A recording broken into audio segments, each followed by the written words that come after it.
All right. First and foremost, I'm gonna say all praises be to Yahweh Bashim Yahweh Shai Bashem Rakah Kodash. And then I'm gonna say double honors to the apostles and elders of Great Millstone. Shalom to the sincere elect, man, teaching the truth and faith and sincerity through the spirit and power of Yahweh Bashim Yahweh Shai Bashem Rakah Kodash. A quick topic I want to speak on, man, is how spiritual intervention, spiritual power is key and is a part of our faith, man.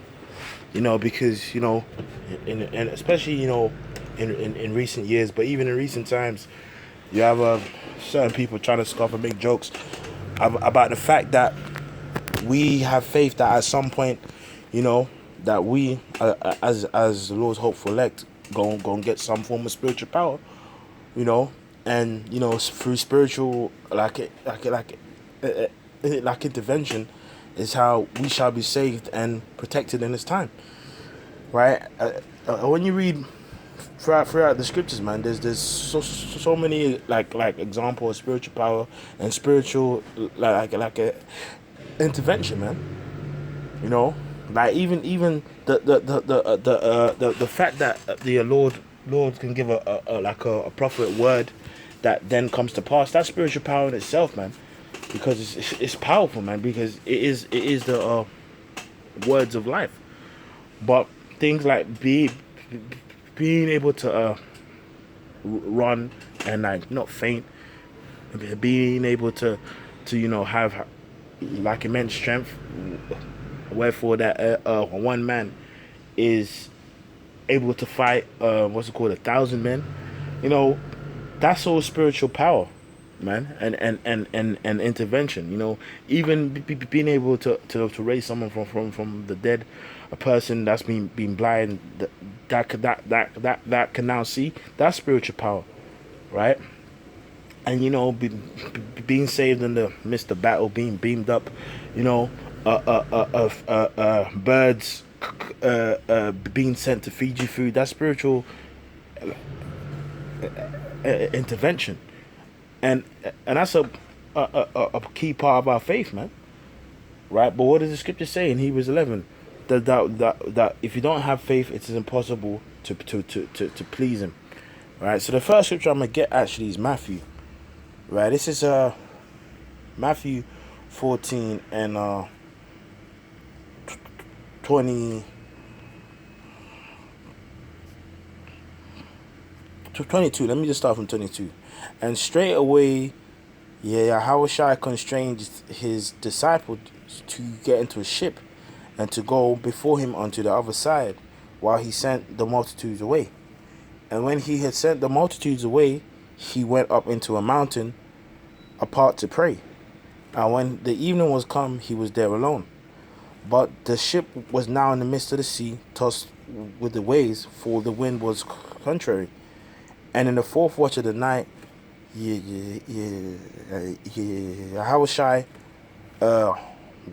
went unto them, walking on the sea. And when the disciples saw him walking on the sea, they were troubled, saying, It is a spirit. And they cried for fear. But straight away, Yahushua spoke unto them, saying, Be of good cheer, it is I, be not afraid. And when Peter answered him and said, Lord, if thou be, if it said, Lord, if it be thou, bid me to come unto thee on the water. And he said, Come. And when Peter was come down out of the ship, he walked on water to go to Yahushua. But when he saw the wind boisterous, he was afraid, and beginning to sink, he cried, saying, Lord, save me. And immediately Yahushua stretched forth his hand and caught him, and said unto him, O thou of little faith, wherefore didst thou doubt? Now the point I wanted to make in here, I had to just read the whole thing before I wanted to speak on it, was that Peter at a certain point had faith to take that step, and for a period of time was was walking on a water, man. Right? So temporarily, the Lord, through obviously Peter's faith, it gave him the ability, man, to walk on that water. Now, of course, when he started to doubt, that's when he begun to sink, man. So even in terms of this story, Christians always speak about it, but do you have faith that the Lord can also give you the power to walk on water? That the Lord can give you the power to fly, right? That the Lord can give you the a power to run and not faint, right? The Lord can do these things, and a person who scoffs against this clearly doesn't have faith. And without faith, it's impossible to please the Lord, man. Now, that took place unto Peter when he began to sink. But hey, in fact, over time his faith increased, and then when his faith increased, the Lord, increased him in power, man, and he was able to do greater types of miracles, man, which is spiritual power. This is Acts 5:14, and believers were more added to the Lord, multitudes of both men and women, in so much that they brought forth the sick into the streets and laid them on beds and couches, that at the least the shadow of Peter passing by might overshadow some of them. You see, so before Peter, his faith, doubted when he was on walk on the water, and he began to sink. So but after that, through enduring and going through things, like it ultimately down to spirit of the Lord, his faith increased, and the Lord gave him more power, man, abundantly, to heal the sick, to raise people from the dead, and such things. Okay, Khan, sorry, brothers, on the plantation, I had to pause it quick. Yeah, all you brothers probably won't notice, but yeah, I had to pause that. The plantation with the spirit, So the point I was making it was based on this scripture, this verse. It says, in so much that they brought forth the sick into the streets and laid them on the beds and couches, that at the least the shadow of Peter passing by might overshadow some of them. There came also a multitude of sick out of the cities round about unto Jerusalem, bringing sick folks and them that were vexed with unclean spirits, and they were healed every one. You see? Then the high priest rose up, and all they that were with him, which is the sect of the Sadducees, and were filled with indignations, and laid their hands on the apostles, and put them in the common prison. But the angel of the Lord, the angel of the Lord by night opened the prison doors and brought them forth and said, go, stand and speak in the temple to the people all the words of this life. You see? So even in the same scripture, spiritual power to obviously heal sick and such things, and then spiritual intervention of an angel coming in, taking them out of jail. And the same thing happened again in Acts 12. So, you have guys these guys think they're gonna have the power to pick up tanks. Well, yeah, of course we do. Those who the elect have the faith to believe in those things. You know why? Because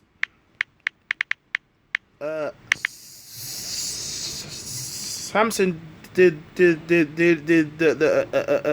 same thing. Even in his weak state, he prayed for that last surge of power, right? He prayed for that large surge of power, and guess what? He fucked them up one last time, right? right? And this is Judges 16:24. And when the people saw him, they praised their God, for they said, "Our God have delivered into our hands our enemy, and the destroyer of our country, which slew many of us." So at that time they said, "Yes, we got Samson, boy." But the thing is, they didn't know that the Lord used Samson as a purpose against them. I even read it. This is in Judges 14:4. See, 144 spiritual, and the saints are judged. Starting off with the elect. But anyway, this is Judges 14:4. But his father and mother knew not that it was of the Lord that he saw an occasion against the Philistines. For at that time the Philistine had dominion over Israel. So the Lord used Samson through the woman, right? Let me read it. And Samson went down to Timnath and saw a woman in Timnath of the daughters of the Philistines. And he came up and told his father and his mother and said, "I have seen a woman in Timnath of the daughters of the Philistines. Now therefore get her me for to wife." Right? Then his father and his mother said unto him, "Is there never a woman among the daughters of thy brethren, or among all thy people, all my people, that thou don't go to take a wife of the uncircumcised Philistines?" And Samson said unto his father, "Get her for me, for she pleaseth me well." But his father and his mother knew not that it was of the Lord that he saw an occasion against the Philistines. For at that time the Philistines had dominion over Israel. So the Lord used Samson even in his weakened state, a state where people think, yeah, he's finished, to bring destruction, right? And he picked up some pillars that probably weighed more than a tank, man. And it came to pass. This is verse 16:25, chapter 16, Judges, verse 25. And it came to pass, when their hearts were merry, that they said, "Call for Samson, that he may make us sport." So they wanted to bring him and mock him, and basically mock him, man, and entertain him. And they called Samson out of the prison house and made him sport, right? To mock, you see, to jest as play. And they set him between the pillars, right? So those are some big ass pillars, man. And Samson said unto the lad that held him by the hand, "Suffer me that I may feel the pillars whereupon the house standeth, that I may lean upon them." Now the house was full of men and women, and all the lords of the Philistines were there. And there were upon the roof about 3,000 men and women that beheld while Samson made sport. So they had 3,000 people. And Samson calls unto the Lord, Yahweh Hashem, Yahweh Shai, and said, "O Lord Power, remember me, I pray thee, and strengthen me. I pray thee only this once, O Power, that I may be once avenged for the Philistines for my 2 eyes." And Samson took hold of the 2 middle pillars which the house stood, and upon which it was borne up, of the one with his right hand and the other with his left. And Samson said, "Let me die with the Philistines." And he bowed himself with all his might, and the house fell upon the lords and upon all the people that were therein, so the dead which he slew at his deaths were more than they which he slew in his life. Then his brethren and all the house of his father came down and took him and brought him up and buried him between Zorah Estaho in the burying place of Manoah and his father. and he judged Israel 20 years. So through faith, we believe that took place, man. And we believe the same power that the Lord gave Samson, the Lord can give us that same power in this time of trouble that's about to come upon this earth. You see? And that's why the scripture says, Khan, so that now brings me to the scripture. This is John 14:12. Verily, verily, I say unto you, that he that believeth on me, the works that I do, he shall do also, and greater works than these shall he do, because I go unto my Father. Right? And then even,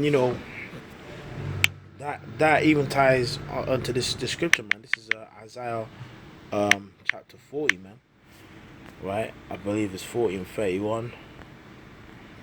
Right?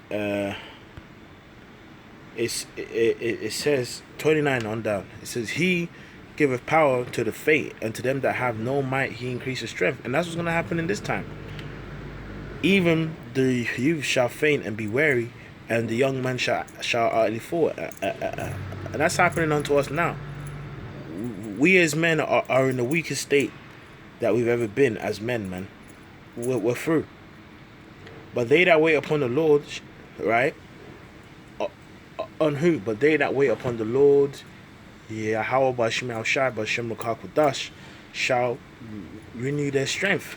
They shall mount up with wings as eagles. They shall run and not be weary, and they shall walk and not faint. Now when it says wait on the Lord, is it saying we're just gonna wait on the Lord and just get spiritual power and just be having fun? Well, yeah, fun comes partially, of course, fun's gonna be like in the kingdom, but as well, we're gonna be waiting on the Lord like in a time of trouble, right?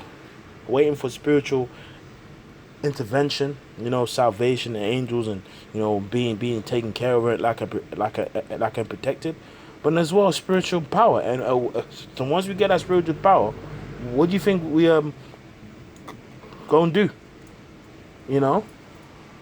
Even King David gave praise unto the Lord because of the strength that he gave him. Right? This is Psalms 18, right? And 32. It is the Most High Yahweh that girdeth me with strength, and maketh my way perfect. He maketh my feet thy hinds feet, man. Right? Which is what, man? A deer, man. So he was swift, and setteth me upon the high places. He teacheth my hands to war, so that a bow still is broken in mine arm. So King David said straight up, man. It's through the power of the Lord where what does it say? A bow still is broken by mine arms, man. Right? So that's the power you have the Lord. Now he was obviously like endowed with strength, like as a fierce warrior, because even some of his mighty men were just killing 800 men and doing all kind of things. Well, guess what? What do you think we as the hopeful elect gonna have in this time when we Lord willing get that spiritual power too? The scripture says the least of Israel shall be as King David, right? And those who elect, the tabernacle of David shall be as what? The angels, man, and powers, man. But as a nation, man, right? Scripture calls us the battle axe and weapons of war. All right? So in terms of spiritual power and intervention is key to our gospel, man. And it's a part of it. And that's what we are waiting for in this time. So if you've got people scoffing against it, Well, the Lord simply ain't dealing with them because there's many scriptures on spiritual intervention and spiritual power, right? I mean, being beamed up by a chariot isn't that spiritual, like a intervention, right? Being able to fly, isn't that spiritual power? Even though Peter's faith at that time doubted, for a time through faith he was walking on water, and it's through doubt is when he began to sink. But eventually, when his faith increased, right, he was able to do much more. Now we in this time, the Lord is gonna give certain of his men spiritual power, and of course, many spiritual acts and intervention will take place in terms of angels being saved from death, being able to find food and such things. But then when we get changed, starting off with those elect, all bets are off, man. So all you scoffers that scoff against this is because you don't read the scriptures, man. And really it's because you don't have faith, man, upon that. Scoffing against spiritual power, man. How you gonna scoff against spiritual power and spiritual intervention? That's bugged out, man. So anyway, man, I'ma finish there, man. Right? So hopefully this video is being edifying, man. So with that, I'ma say all praises be to how about you, double honors to the apostles and all is great most on to next time. I'm gonna say shalom.